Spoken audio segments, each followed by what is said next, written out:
Kinakabahan po ako nun kasi ang daming bata na alam niyo po yung mga typical na maputi, Maganda. cute, charming. Tapos ako lang talaga yung nag-stand out dun kasi mukha kong dugyot talaga, maasim po. Totoo po. Before magsalang sa grand finals, may mga bonding kami, pupunta kami Ocean Park ng mga may naging friends ako doon. Tapos nung parang finals na, nasabihan na ako na, we're a princess, you're a monster. Sabi nung girl. Oo, yung issue na yun po. Sobrang ano nun sa akin kasi ako yung top 1 po na sure nang gusto nilang tanggalin. Naramdaman mo ba noon na mawawala ka na? Opo, kasi ando na po yung ipapalit sa akin, tinitraining na po eh. May plot twist yun, Miss Tony. Ano ang plot twist? Yun ang inaabangan ko. Okay. What? Opo. Di ba parang ang galing? Teleserye! Hindi na. Opo. Yan ang sinasabi ko sa inyong Kaya, plot work. twist.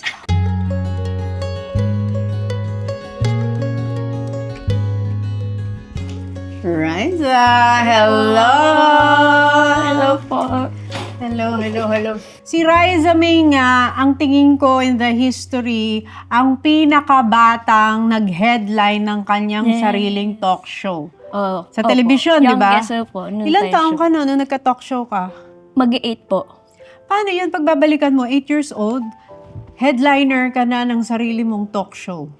Nagigets mo ba yun nung time na yun? Nung time na yun po, hindi ko rin kasi po na nararamdaman, hindi nila pinaparamdam sa akin. So feeling ko naglalaro lang kami. Yun lang po, hindi siya umano sa akin na ako pala yung pinaka-bagets na nag-show. So, lumaki ka ng Pampanga. Yes po, sa Pampanga. Paano mo i-describe yung childhood sa Pampanga? Typical po na bata na nasa kalye, nakikipaglaro po sa mga kapitbahay. Kasi dati po naalala ko, meron doon bakanting lote po. Doon kami lagi nagtatago-taguan ng mga kaibigan ko. Nung lumalaki ka, paano mo i-describe yung family dynamics ng nanay at tatay mo? Sila po kasi, hindi po sila masyadong nag-uusap. Pero okay naman po. Okay Pag sinabi naman. mong hindi nag-uusap, Hindi naman po ako lumaki kasi sa family na toxic po. Alam ko lang po na mas okay sila pag okay Walay? sila ng opo. Pero hindi po nila pinaramdam sa amin naman na may away, may gulo. Ang ilang ka sa Peaceful pa rin. magkakapatid? Pangalawa po.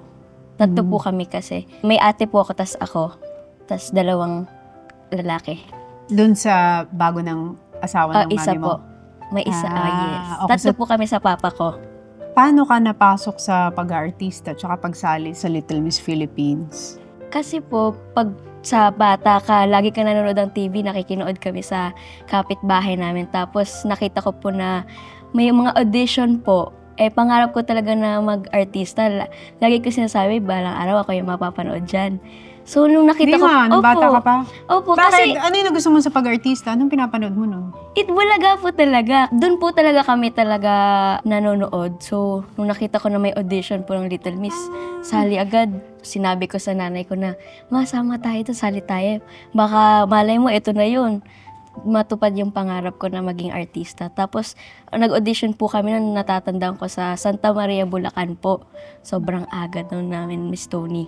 Tapos, wala pa kaming pera talaga po. Nangutang lang yung nanay ko nun para makapunta po kami ng Bulacan. Tapos, ayun. Kamusta yung experience pag maalala mo na nag-audition ka? Ang daming bata? Sobra po. Like, Saan ang audition? Sa grocery po kasi yun, sa Pure Gold po.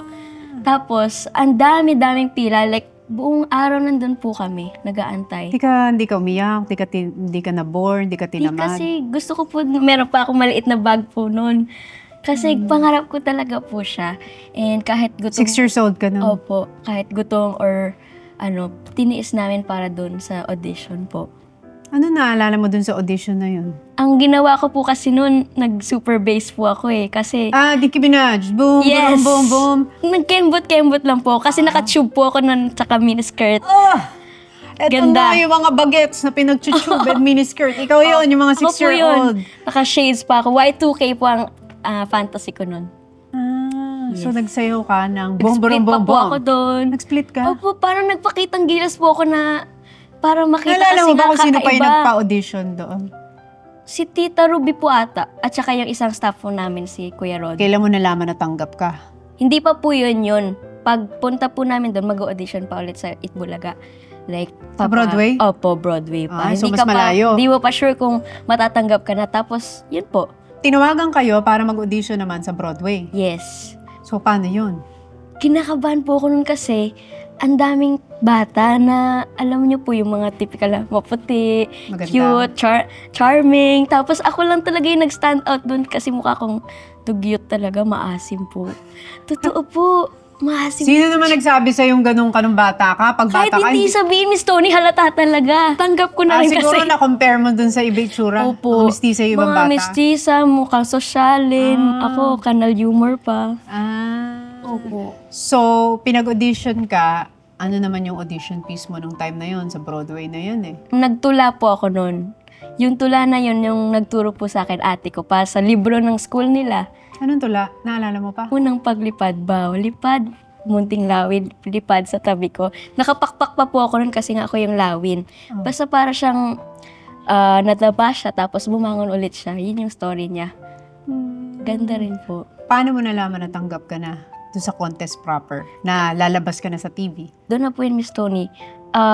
First salang ko po nanalo ako, tapos pangalawa, natalo na po ako. Sobrang lungkot ko po talaga noon. Eh di ang sakit no nung unang talo. Opo, kasi nga, yun yung Iyak ka pangarap mo eh. Tapos, wala na. Feeling ko po, wala na akong pag-asa, wala na akong chance. Kaya ka lang nakabalik dahil wild card? Yes po, wild card. Tinawagan po kami na, may pwedeng bumalik, pwedeng ulit yung mga natalo, pwede pa ulit makipaglaban sa Little Miss. So, yun po. Pinilit ko na yung nanay ko kasi parang ayaw na niya. Na, okay na yun, na-try mo na. So, nung sabi ko, gusto ko talaga na i-try. Baka swertihin po. Ayun naman. Nanalo naman po sa wild card. Nakatuntong ng semifinals. Oh, so from semifinals to grand finals. Yes. Para sa'yo talaga yung taon na yun, no? Mm, So, paano kung babalikan natin? Ilang years na yun? Kung titignan mo. 14 po. So, 14 years ago, Grand Finals Day. Yes. Ano yung naalala mo nung time na yun? Before magsalang sa grand finals, may mga bonding kami. Pupunta kami Ocean Park ng mga... May naging friends ako doon. Tapos nung parang finals na, nasabihan na ako na, we're a princess, you're a monster. Sabi nung girl. Oo. Tapos yung isa pang girl na naging friend ko, nung finals, parang nagiging mean na siya. Inapakan na yung shoes ko. So, hindi ko na alam sinong makakakampi ko doon kasi gano'n na yung Pero okay naman po. Eh, buti hindi ka nang hinaan ng loob. 6 ka lang nun eh. Oo, hindi naman po. Pero nalungkot lang ako kasi ayun yung nangyari nung grand finals. Nung question and answer, naalala mo pa yung tinanong sa'yo? Kung meron kang ipagdadasal, ano yon? Sabi ko po na gusto ko manalo nga sa Little Miss kasi para matulungan ko po yung magulang ko kasi wala nang work yung papa ko. Umaasa lang kami sa maliit na tindahan po. Ayun po.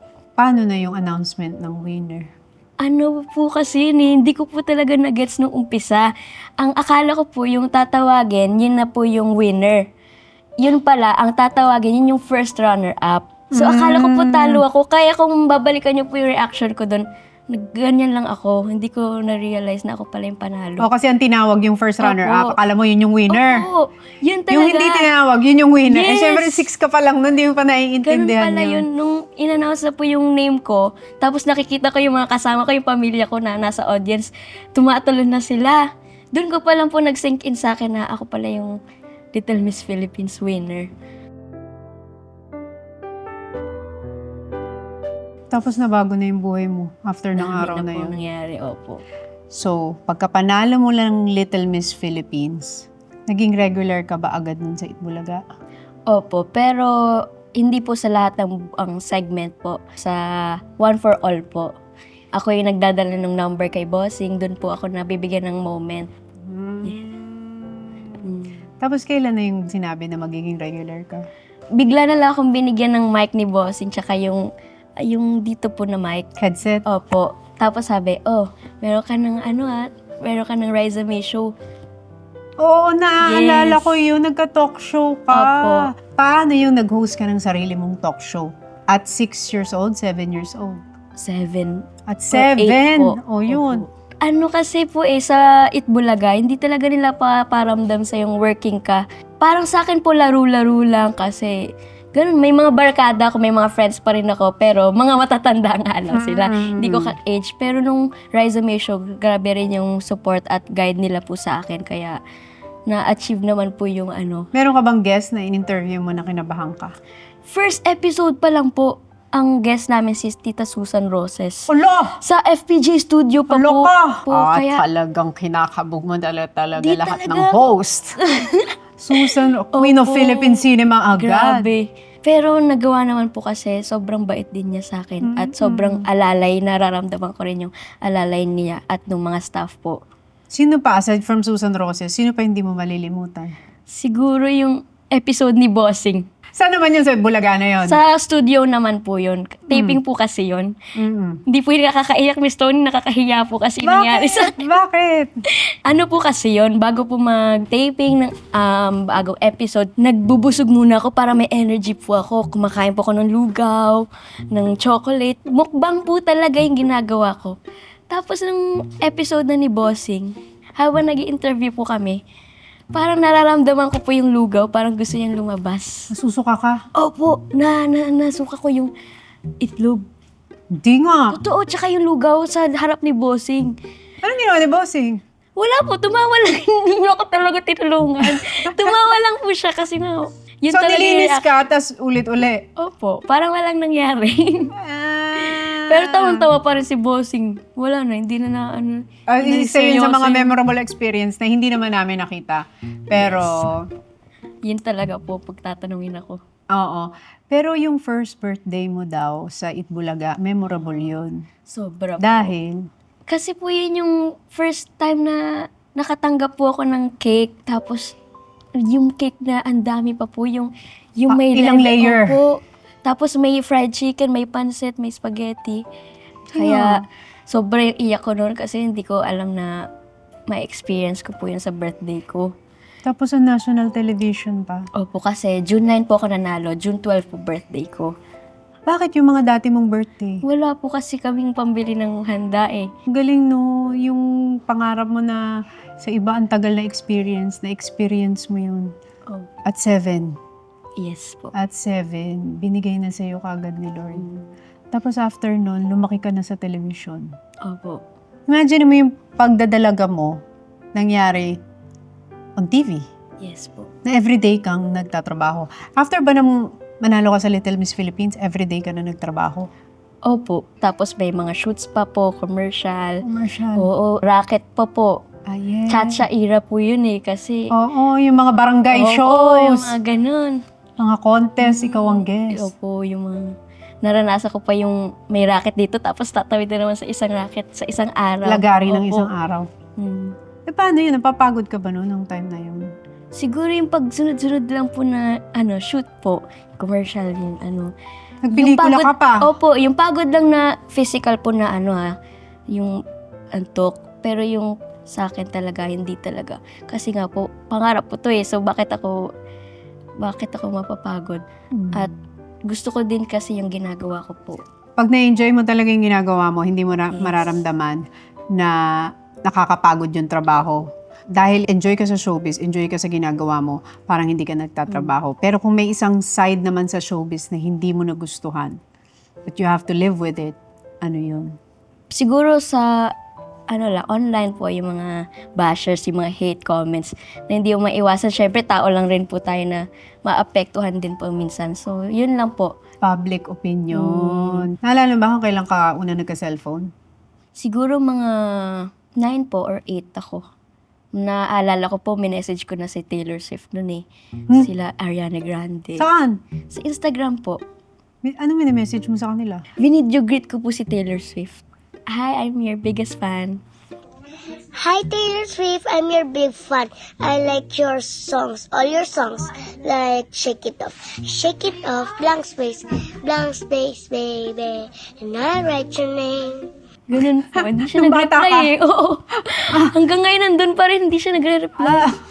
Taylor! Shout out Si naman. Ariana Panoras Grande naman rin. dyan. Ariana Grande, Justin nag-message yung Bieber. Rise. Pati si Bieber, minessage mo. Nagka-cellphone ka na at 12. Opo, meron na. Kailan ka nagkaroon ng awareness sa social media and pagbabasa ng comments?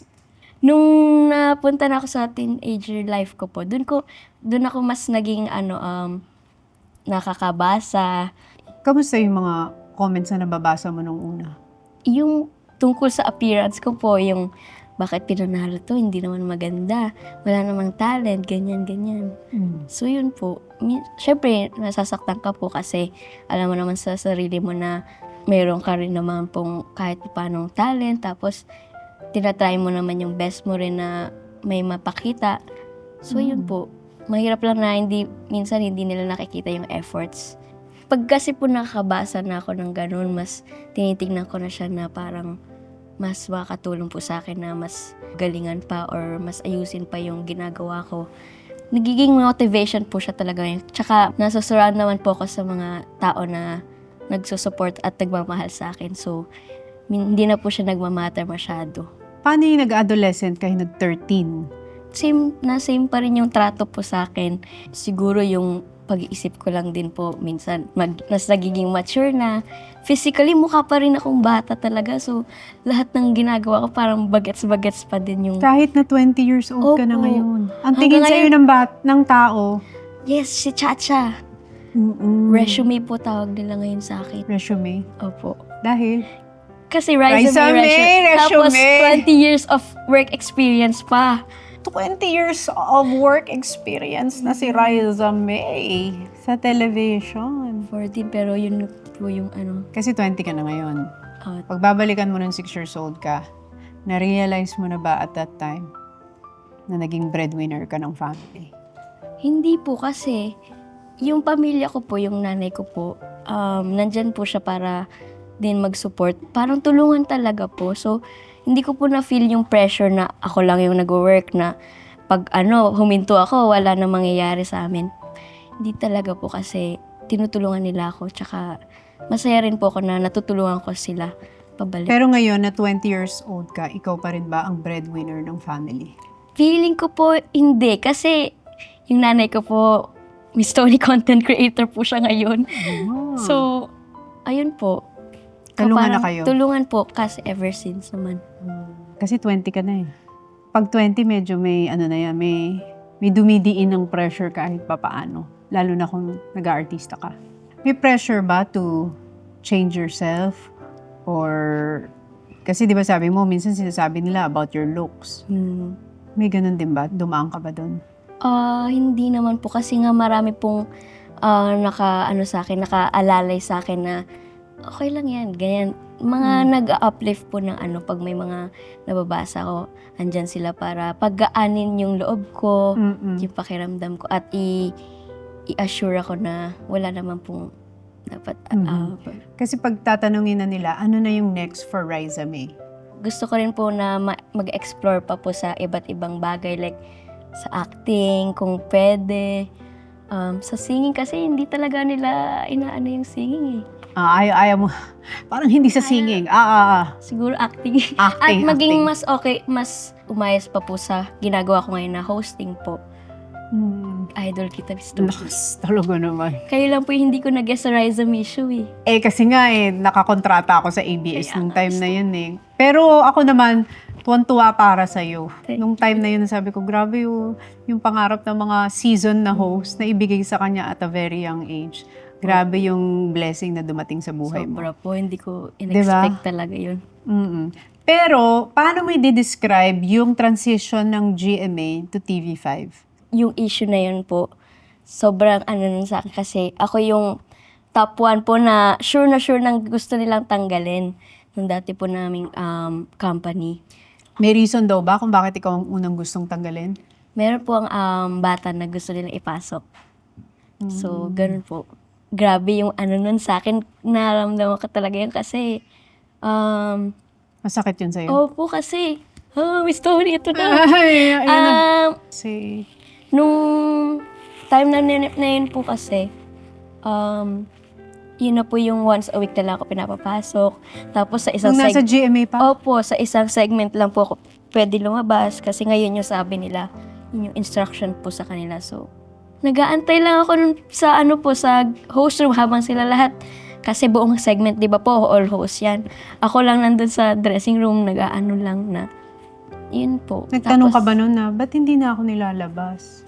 Hindi kasi alam ko naman na po yung rason eh. Hindi rin naman po kasalanan yun ng TVJ. Yun. Paano mo nalaman yung rason? Sino nagsabi sa'yo? Doon po sa sa interview po, parang magigets mo na rin na gusto ka na tanggalin. So, ang pinapagsalamat ko na lang po doon, ipinapapasok pa po ako kahit once a week. So, nung time na hindi ka na masyadong pinapapasok, syempre kinakabahan ka na nun. O araw-araw po, inaabang ko yung may weekly schedule po kasi ng host. Tapos makikita ko yung akin live only. Sobrang sakit talaga nun kasi araw-araw po pasok. Tapos live only. Tapos isang segment lang. Ang bilis pa. Ayun, parang So, nakakapanibago. paano yun? Naramdaman mo ba nun na mawawala ka na? Opo, kasi ando na po yung ipapalit sa akin. Tine-training na po eh. So, nung nakita mo na may tinetrain na napapalit sa'yo, paano yun? Paano mo tinake yun? Masakit talaga po kasi nga pinaghirapan ko to. Tapos bigla-bigla na lang po nga alisin. Nang ganun-ganun lang. Pero sobra talaga akong nagpapasalamat din sa TVJ po kasi pinaglaban talaga nila ako na hindi po ako maalis. Grabe rin po yung assurance na binigay nila sa amin. Hindi lang po sa akin kasi lahat naman po kami parang plano nilang alisin eh. Oh, pero ako lang po talaga yung pinaka-sure na sure talaga. Ano yung nangyari dun sa araw ng announcement sa inyo nung sinabing aalis na kayo sa GMA?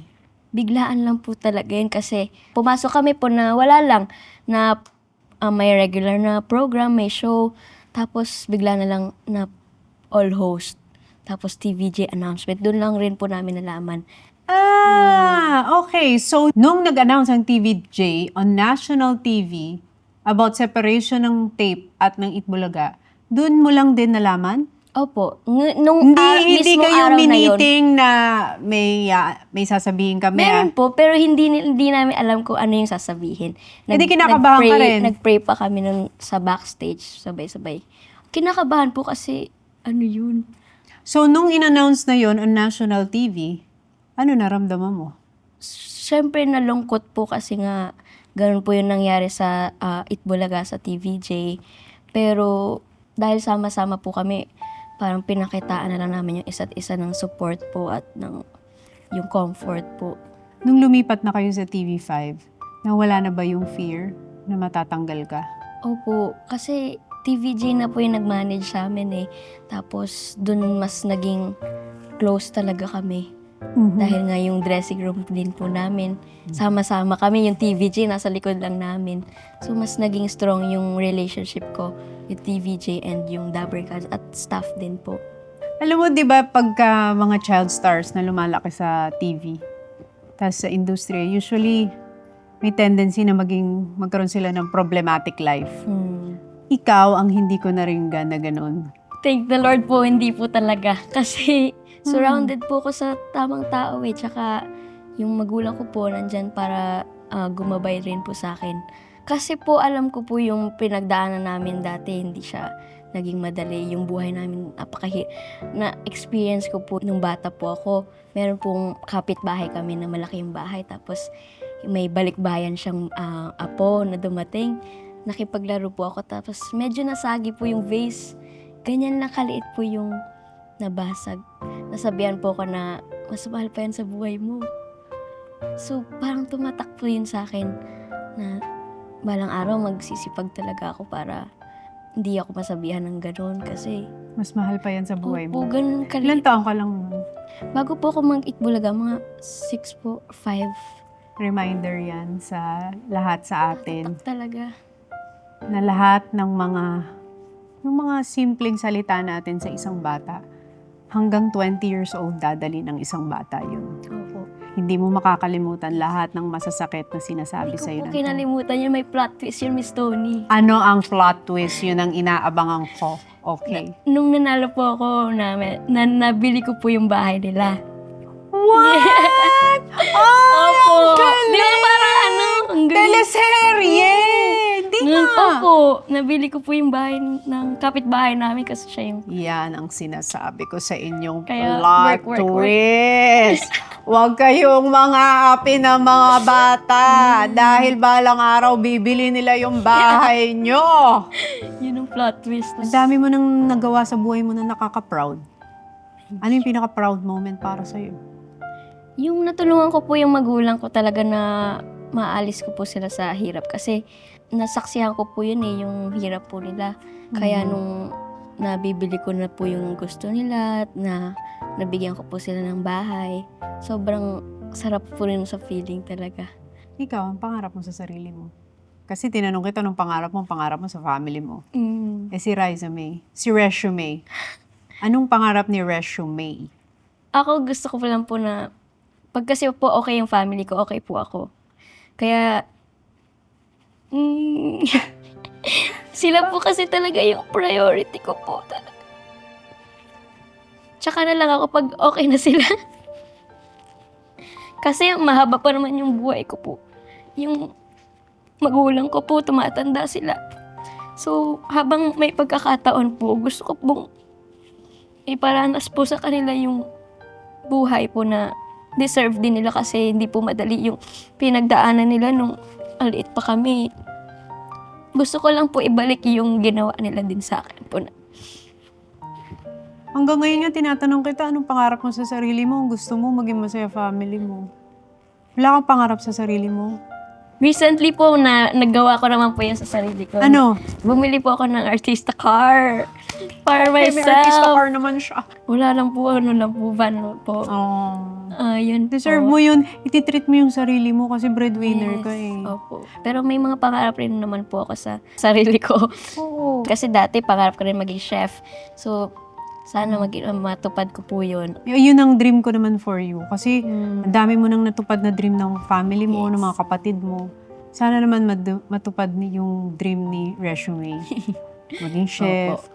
Magbigay din siya ng time para sa sarili niya. Magbigay din siya ng time para sa love life niya. Meron ba? Miss Tony, Matras na darating naman po yan. Darating naman po. yan. Opo. Huwag madaliin, no? Lalo na Enjoy. ngayon maraming tao. Gusto ko lang i-enjoy. Maraming red flag ngayon na umaaligid. Opo, totoo. Di ba? At saka, I'm sure, dun sa na-witness mo sa magulang mo, may matututunan ka dun about love. Yes po. Ano yung natutunan mo about love based sa nakita mong love story ng parents mo?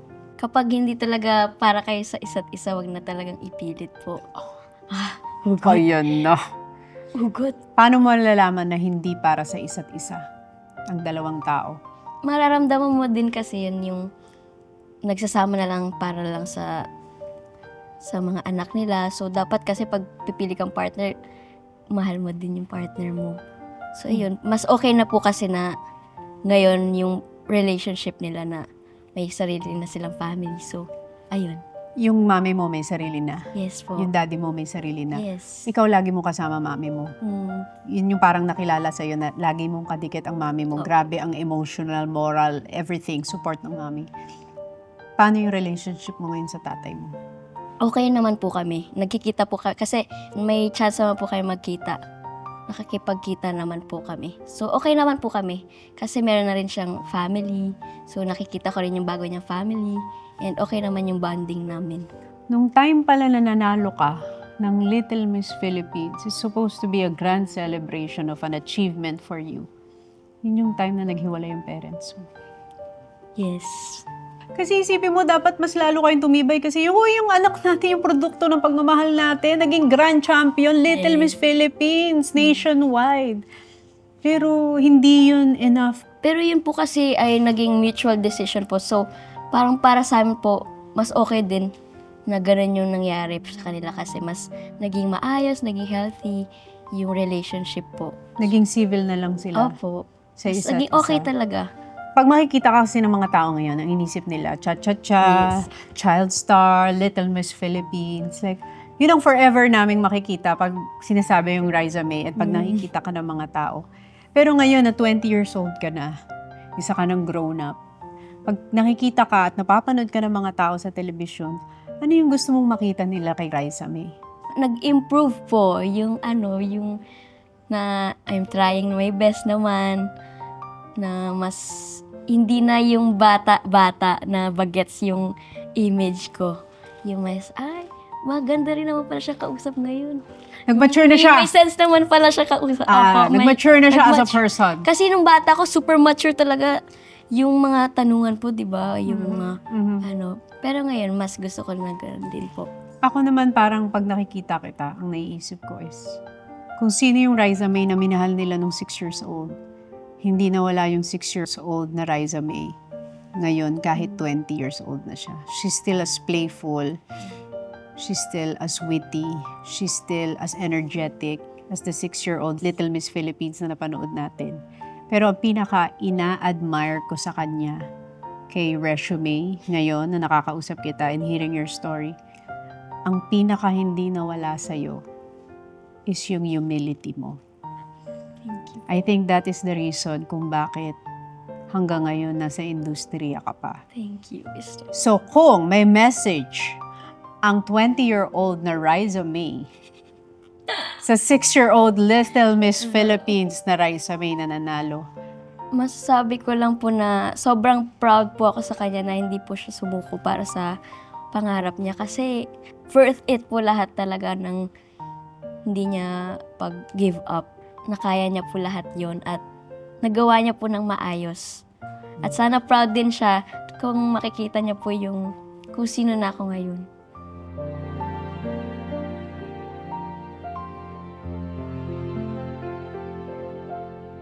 thank you very much Thank you, for Miss your story. Miss Tony, may isa ka pang segment. Yung, Ano? Yung cards. Yung Gusto niyo po cards! Alam mo ba kung bakit hindi ko magawa yung cards? Ay, Bakit? naubos ang cards. Kaya nga po eh. Na-sold out na namin. Buti nga So, meron kami nun eh. oh, buti nga nabigyan ko Oo. kayo, no? Nagagamit po namin. Na-sold out eh. So, sabi ko, gagawin namin yon kapag may stocks na. Okay, Miss Tony, call mo na ako. Yes, for the, ayun talaga. Nag-live kami ni Ate Miles, nag-ganun kami. Nagtanungan kayo? Opo, Nakakayak ng mga ba? heart. Oo, Miss Tony, sabi ko, sa Tony Talks ko na lang po sasagutin.